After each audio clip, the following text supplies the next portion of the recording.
Et voici Edus. Nous allons commencer par faire un tour rapide de l'interface. En haut à droite, vous pouvez voir le chutier.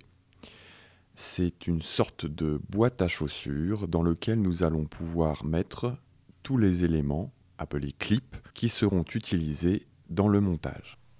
En dessous, qui prend la grande part, c'est la timeline. En fait, on pourrait assimiler la timeline à une sorte de partition de musique. C'est ici que l'on va assembler les clips les uns après les autres, pouvoir aussi les mélanger. Donc on va pouvoir additionner de l'audio et de la vidéo et des images, on peut tout mélanger. Vous voyez sur cette interface par défaut, vous avez une piste vidéo 2V tout en haut, donc celle-ci ne traite uniquement la vidéo. En dessous, une piste 1VA qui traitera l'audio et la vidéo, donc on peut insérer les deux dans cette même piste. En dessous, 1T, c'est la piste titre, et tout en bas, vous avez 4 pistes audio. Bien sûr, dans Edus, on peut ajouter, supprimer des pistes à volonté. Petit point important, vous pouvez noter que sur la timeline, tout en haut, il y a un onglet Séquence 1. Vous pouvez voir aussi que dans le chutier, il y a aussi un clip Séquence 1. Donc ce clip correspond à cette timeline. Ensuite, à gauche, en haut, vous avez la visionneuse. Vous pouvez switcher entre la visionneuse PLR source ou rec. Le PLR vous permet de contrôler les clips présents dans le chutier. Le rec vous permet de contrôler la timeline. Nous verrons dans un autre tutoriel que cette vue du moniteur peut être changée pour afficher les deux écrans séparément, mais là n'est pas le propos. En bas à droite sur cette interface par défaut, que l'on peut aussi personnaliser, vous trouvez la palette d'informations.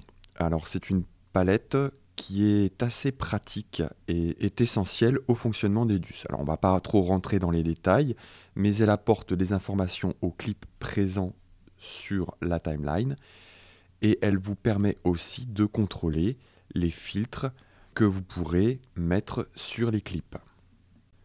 Je reviens maintenant sur la fenêtre chutier. Vous pouvez voir en bas de cette fenêtre différents onglets.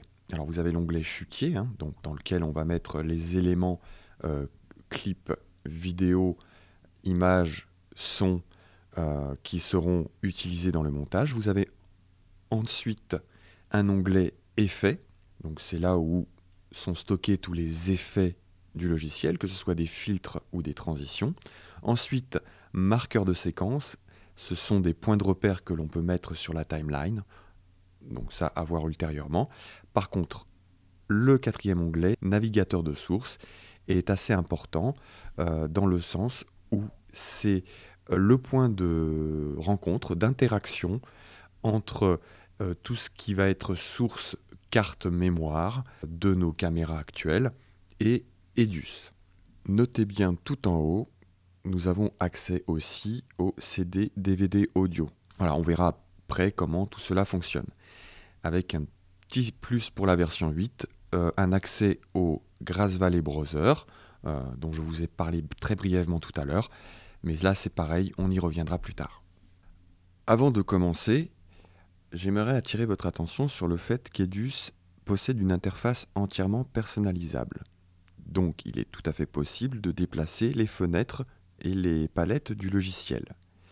Toutefois, pour une meilleure entente en rapport avec le tutoriel, si des fois certains éléments disparaissent de l'interface, vous pouvez toujours les rappeler en cliquant sur Affichage, qui se situe au-dessus du moniteur, de la fenêtre moniteur, Affichage, Disposition de l'écran, Normal, et tout redevient par défaut.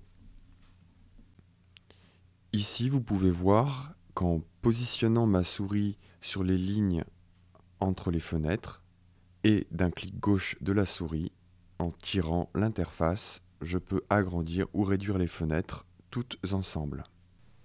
Une dernière chose, avant de refermer ce démarrage pour Edus, pour ouvrir un projet de montage rapide, je vous disais tout à l'heure qu'Edus s'adapte beaucoup à l'utilisateur. Vous voyez tout en haut de l'écran moniteur les menus classiques Windows, fichier, modifier, affichage, clip, marqueur, mode, capture, calcul, etc. Donc dans lesquels nous allons retrouver les différentes fonctions correspondantes du logiciel. Vous avez aussi la possibilité d'accéder à toutes ces fonctions avec le clic droit de la souris et les menus contextuels. En fonction de l'endroit où vous allez cliquer, apparaîtront les fonctions disponibles à ce moment-là. Vous avez aussi la possibilité d'utiliser les raccourcis clavier. Sans oublier les boutons disponibles au-dessus des fenêtres. Je vous dis donc à tout de suite pour un premier montage avec Edus. Et j'en profite pour remercier Click15, une société partenaire qui est mon fournisseur informatique, de m'avoir mis à disposition cet ordinateur.